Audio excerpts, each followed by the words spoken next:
Saudara-saudariku yang terkasih di dalam Tuhan kita Yesus Kristus, di dalam gereja Katolik seperti yang kita tahu, terdapat sekali banyak jenis-jenis salib. Namun pada kali ini kita akan membahas salah satu salib, yaitu salib San Damiano.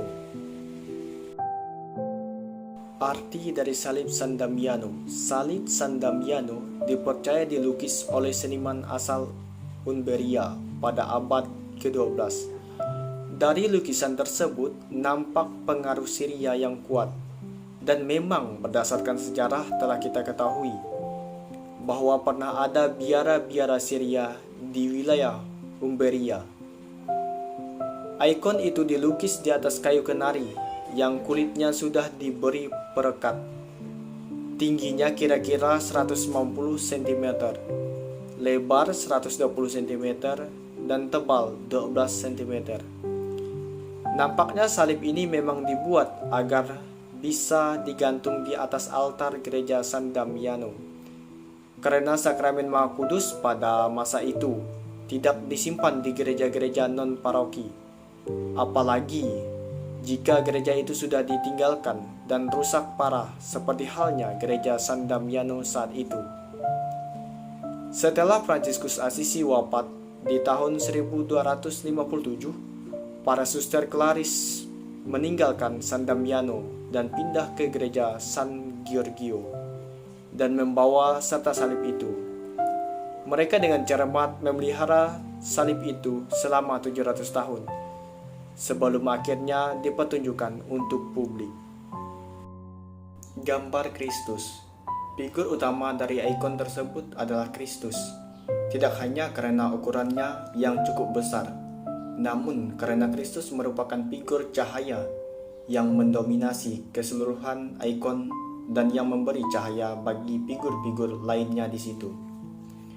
Akulah terang dunia, barang siapa mengikuti aku, ia tidak akan berjalan dalam kegelapan, melainkan ia akan mempunyai terang hidup. Yohanes 8 ayat 12. Kristus nampak berdiri tegak lurus, tidak tertancap dengan paku. Kedua mata Yesus terbuka. Dia melihat ke dunia yang telah diselamatkan. Dia hidup yang abadi. Penutup tubuh Yesus hanya kain lin sederhana yang menutupi pinggang hingga paha, simbol dari iman besar dan pengorbanan. Dada dan leher terlihat sangat kuat, menandakan Yesus memberikan kekuatan penciptaan kembali kepada para muridnya. Yohanes 22 ayat 23. Saat ia menghembus murid-muridnya. Yohanes 20 ayat 22. Kepala Yesus nampak agak miring ke arah kiri, dan bayangan kepalanya nampak jelas, serta lingkaran kekudusan di sekeliling kepalanya, menandakan kemanusiaan Kristus menyelubungi kemuliaan sejati. Firman yang hidup, yang menyinari kegelapan dengan terang, yang sangat terang. Di belakang tangan Kristus yang terang, terdapat kuburan yang sudah kosong, ditampilkan dengan segi empat berwarna hitam. Tangan Allah Bapa. Dari dalam setengah lingkaran pada bagian paling atas ikon, Dia yang tak nampak oleh siapapun telah menyatakan dirinya melalui berkat. Berkat ini diberikan melalui tangan kanan Allah dengan dua jari terbuka, yaitu Roh Kudus. Allah Bapa menganugerahkan Roh Kudus kepada semua orang sebagai buah dari sengsara Kristus. Medali dan prasasti. Peristiwa kenaikan Yesus ke surga dilukiskan di dalam lingkaran merah. Kristus dilukiskan menembus lingkaran, memegang tongkat salib emas yang sekarang menjadi tongkat kekuasaan raja. Pakaian berwarna emas yaitu simbol kerajaan dan kemuliaan. Selendang merahnya adalah tanda kekuasaan dan martabat raja yang digunakannya berdasarkan kasih. Malaikat-malaikat menyambutnya di surga.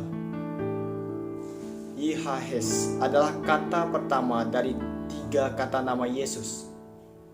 tanda kurung kecil di bawahnya menandakan bahwa ia adalah kata yang disingkat Nasare, adalah kependakan dari Nasaren. Rek berarti raja dan Yidieru berarti orang Yahudi. Yang terdapat juga pada Injil Yohanes, Yesus dari Nazaret, raja orang Yahudi. Pokok anggur. Di sekeliling salib terdapat macam-macam hiasan gulungan kaligrafi yang menandakan pokok anggur. Aku adalah pokok anggur, dan kamu ranting-rantingnya. Yohanes 15. Yang mengandung juga kalimat, tidak ada kasih yang lebih besar daripada kasih seorang yang memberikan nyawanya untuk sahabat-sahabatnya. Di bagian dasar salib nampak bagian yang serupa dengan karang, simbol untuk gereja. Karang adalah lambang keabadian, bahwa telah dinyatakan sebuah misteri yang tersembunyi di lautan yang luas dan tak berkesudahan. Maria dan Yohanes. Seperti dalam Injil Yohanes, Maria dan Yohanes murid Yesus ditempatkan berdampingan. Mantel Maria berwarna putih berarti kemenangan, Wahyu 3 ayat 5. Pemurnian, Wahyu 7 ayat 14. Dan perbuatan baik, Wahyu 19 ayat 8. Mutiara pada mantel menandakan keanggunan Roh Kudus. Jubah berwarna merah gelap di bawah mantel menandakan kasih yang besar. Sedangkan baju bagian dalamnya berwarna ungu sebagai lambang tabut perjanjian. Keluaran 26 ayat 1 sampai dengan 4. Tangan kiri Maria diangkat sampai ke pipi sebagai lambang penerimaan dan kasih atas Yohanes.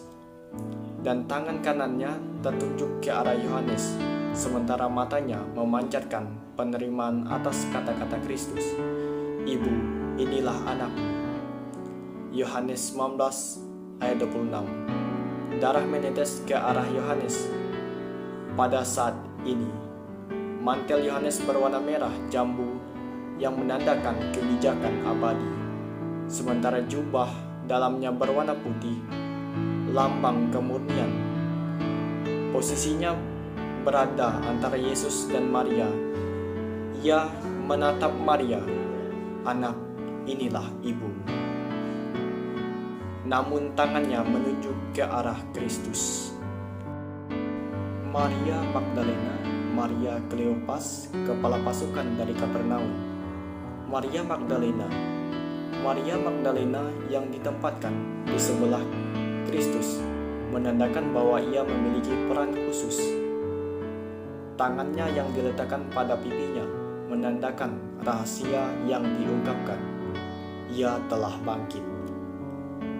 Ia mengenakan pakaian berwarna merah tua yang merupakan simbol kasih.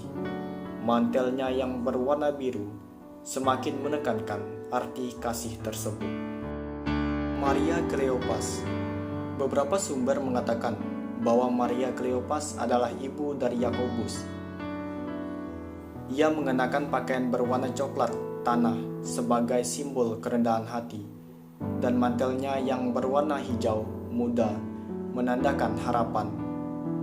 Kekagumannya atas Yesus ditandai dengan posisi tangannya yang terkatup. Kepala pasukan dari Kapernaum. Kepala pasukan dari Kapernaum digambarkan sedang memegang sebilah kayu dengan tangan kiri, menandakan ia sedang membangun sinagoga. Lukas 7 ayat 1 sampai dengan 10. Anak kecil di belakang punggungnya adalah anak yang disembuhkan oleh Yesus. 3 kepala di belakang anak kecil itu menunjukkan bahwa ia dan seluruh isi rumah percaya. Yohanes 4 ayat 45 sampai dengan 54. 3 jari tangan kanan kepala pasukan itu terbuka menandakan simbol Trinitas, dan 2 jari yang tertutup merupakan simbol 2 misteri Yesus Kristus yang tersembunyi, yaitu ia sungguh Allah dan sungguh manusia. Markus 15 ayat 39.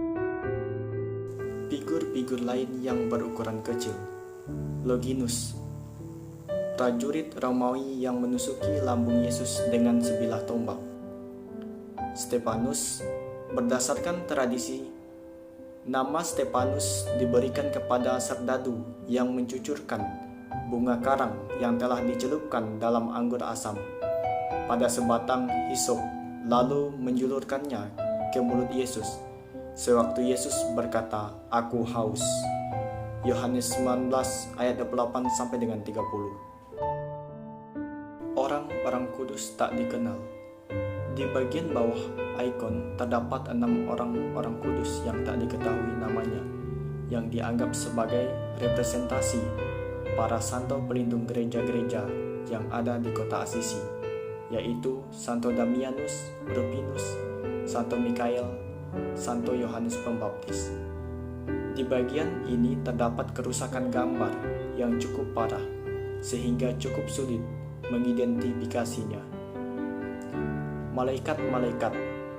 Di latar depan kuburan Yesus terdapat 2 kelompok malaikat yang nampaknya sedang mendiskusikan peristiwa kebangkitan Yesus dari antara orang mati. Karena begitu besar kasih Allah akan dunia ini, sehingga Ia telah mengaruniakan anaknya yang tunggal, supaya setiap orang yang percaya kepadanya tidak binasa, melainkan beroleh hidup yang kekal. Yohanes 3 ayat 16. Kuburan Yesus. Seperti sudah disebut sebelumnya, di belakang Kristus terdapat kuburan yang terbuka. Kristus hidup dan berdiri di atas kuburan itu. Merahnya kasih menguasai hitamnya kematian. 2 orang kudus di sisi kedua tangannya yang mengambil posisi hormat menandakan iman.